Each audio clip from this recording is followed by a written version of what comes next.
ابتدا اور انتہا کے اعتبار سے لوگوں کے چار حالات ہیں۔ پہلی حالت کہ جس کی ابتدا بھی اچھی ہو اور انتہا بھی اچھی ہو، انجام بھی اس کا اچھا ہو۔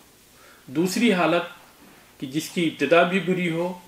اور انتہا بھی بری ہو، اس کا انجام بھی برا ہو۔ تیسری حالت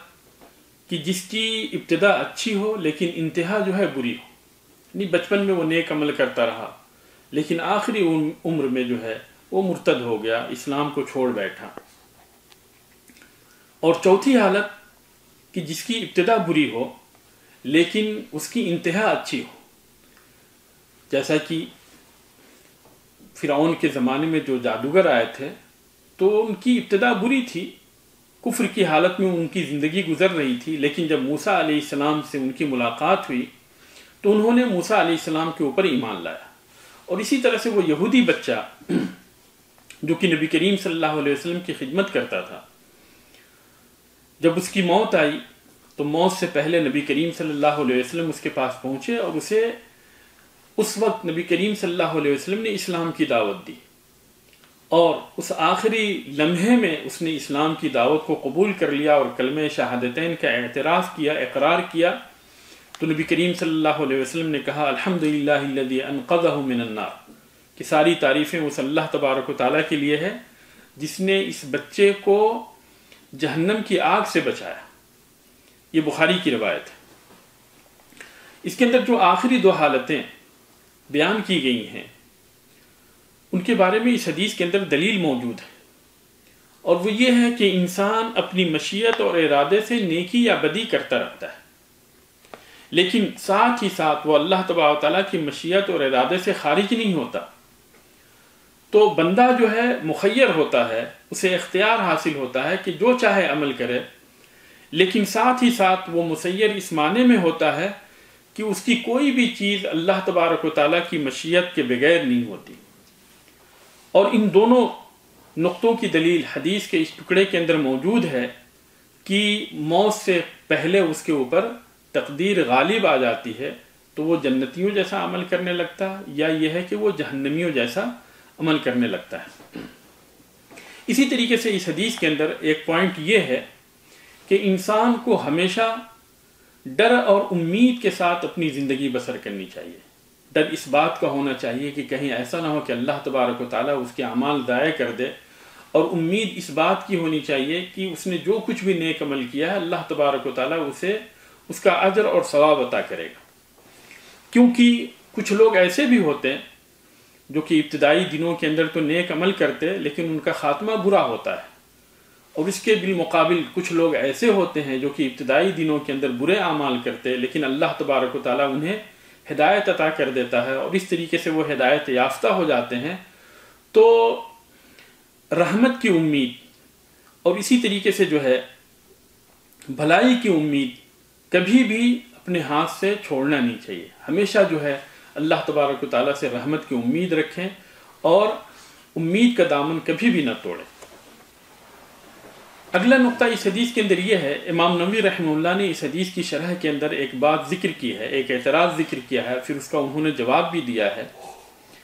وہ اعتراض اس طرح سے ہے کہ اللہ تبارک و تعالیٰ کا فرمان ہے ان الذین آمنوا وعملوا الصالحات انا لا نضيع اجر من احسن عملا، کہ یقیناً جو لوگ ایمان لائے اور نیک عمل کیے، ہم کسی نیک عمل کرنے والے کا ثواب برباد نہیں کرتے، ضائع نہیں کرتے۔ تو اس آیت کا ظاہری مطلب یہ ہے کہ اخلاص کے ساتھ عمل کرنے والے کا عمل اللہ تبارک و تعالیٰ کے ہاں قبول کیا جاتا ہے، اور جب بات ایسی ہے تو پھر اسی صورت میں جو انسان نیک عمل کرتا ہے، اخلاص کے ساتھ نیک عمل کرتا ہے، اس کا خاتمہ برا نہیں ہونا چاہیے بلکہ اس کا خاتمہ بالخیر ہونا چاہیے۔ تو اس اعتراض کا جواب امام نووی رحمہ اللہ نے دو طریقے سے دیا ہے۔ پہلا طریقہ یہ ہے کہ عمل کا ضائع نہ ہونا اس بات پہ منحصر ہے کہ اس کے وہ اعمال قبول کیا جائے اور اس کا خاتمہ بالخیر، اور اس چیز کا بھی احتمال ہے کہ ہر نیک عمل کرنے والے کا خاتمہ بالخیر نہیں ہوتا، ہر نیک عمل کرنے والے کا خاتمہ بالخیر نہیں ہوتا۔ اور دوسرا جواب اس طریقے سے انہوں نے دیا ہے کہ برا خاتمہ اس لیے ہوتا ہے کہ وہ انسان جو ہے برائی کر رہا ہوتا ہے،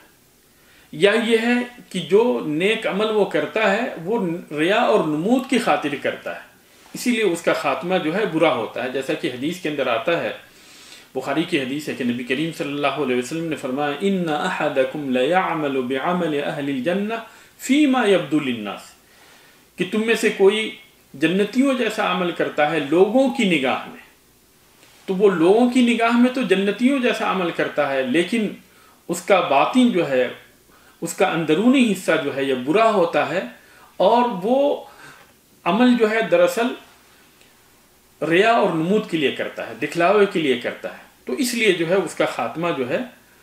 اس کا انجام جو ہے برا ہوتا ہے، اور اس کا خاتمہ اچھا نہیں ہوتا. اس حدیث سے یعنی جو مسائل ثابت ہوتے ہیں ان میں سے سب سے پہلی چیز تو یہ ہے، یعنی اس حدیث کے ذریعے سے جو فوائد ہمیں حاصل ہوتے ہیں ان میں سے سب سے پہلی چیز تو یہ ہے کہ اس حدیث کے اندر انسان کے مراحل کو بیان کیا گیا ہے، اور یہ کہ وہ 3 مرحلے ہیں، ماں کی پیٹ کے اندر وہ 3 مرحلوں سے گزرتا ہے. دوسری چیز یہ ہے کہ 120 دن کے بعد بچے کے اندر روح پھونکی جاتی ہے. اور تیسری چیز یہ ہے کہ اللہ تبارک و تعالیٰ نے مادر رحم کے ساتھ کچھ فرشتوں کو مقرر کیا ہے. اور چوتھی چیز جو ہے وہ یہ ہے کہ بندے کو غیب کے اوپر ایمان لانا چاہیے، یعنی غیب کے اوپر ایمان لائے بغیر انسان کا ایمان مکمل نہیں ہوتا. پانچویں چیز اس کے اندر تقدیر کے اوپر ایمان لانے کی بات کہی گئی ہے، اور یہ کہ تقدیر ساری چیزوں سے پہلے ہے. چھٹی چیز یہ ہے کہ بات کے اندر زور پیدا کرنے کے لیے بنا قسم طلب کیے بھی انسان قسم کھا سکتا ہے، جیسے کہ عبداللہ ابن مسعود رضی اللہ تعالیٰ عنہ نے کیا. اور 7ویں چیز یہ ہے کہ عمل کا اعتبار انتہا کے حساب سے ہوگا، یعنی موت کے وقت جو اس نے اعمال کیے ہیں اسی اعتبار سے اس کے عمل کا اعتبار ہوگا. اور 8ویں چیز یہ ہے کہ انسان کو ہمیشہ ڈر اور امید کے ساتھ اپنی زندگی بسر کرنی چاہیے. اگر وہ نیک عمل کر رہا ہے تو اسے اس بات کا خوف ہونا چاہیے کہ کہیں ایسا نہ ہو کہ اللہ تبارک و تعالیٰ اس کے عمل کو ضائع کر دے. اور اسی کے ساتھ ساتھ اسے اللہ تبارک و تعالیٰ سے یہ امید رکھنی چاہیے کہ اللہ تبارک و تعالیٰ اس کی نیکیوں پر اسے اجر و ثواب عطا کرے گا. اسی طرح سے 9ویں چیز یہ ہے کہ عمل جو ہے یہ جنت یا جہنم میں داخل ہونے کے لیے سبب ہے، جنت اور جہنم میں داخل ہونے کا سبب ہے. اور آخری چیز یہ ہے کہ اگر کوئی بندہ جو ہے شقی ہے، بدبخت ہے، تو اس کی حالت کا پتہ بسا اوقات دنیا کے اندر بھی پتہ چل جاتا ہے، لیکن جو ہے اگر ظاہری طور پہ وہ نیک عمل کر رہا ہے لیکن وہ باطنی طور پہ جو ہے اس کے اندر، اس کے باطن کے اندر خباثت ہے، برائی ہے، تو اس کا پتہ دنیا میں نہیں چلتا، آخرت میں اس کے بارے میں پتہ چلے گا. اور اسی طریقے سے جو ہے اس کے برعکس بھی اگر کوئی آدمی نیک بخت ہے تو بسا اوقات دنیا میں بھی پتہ چلتا ہے، لیکن آخرت کے اندر صحیح طور پہ پتہ چلے گا کہ وہ نیک بخت تھا یا نہیں تھا. اللہ تبارک و تعالیٰ سے دعا ہے کہ اللہ تبارک و تعالیٰ ہمیں نیک عمل کرنے کی توفیق عطا فرمائے، اور جو کچھ بھی ہم عمل کریں وہ نبی کریم صلی اللہ علیہ وسلم کی سنت کے مطابق کریں، اور اللہ تبارک و تعالیٰ کے لیے خالص کریں. اللہ تبارک و تعالیٰ تو سب کی دعاؤں کو سننے والا اور قبول کرنے والا ہے. اللہ تعالیٰ تو ہماری بھی دعاؤں کو سن لے اور قبول کر لے. آمین. وآخر دعوانا الحمد للہ رب العالمین. السلام علیکم ورحمۃ اللہ وبرکاتہ.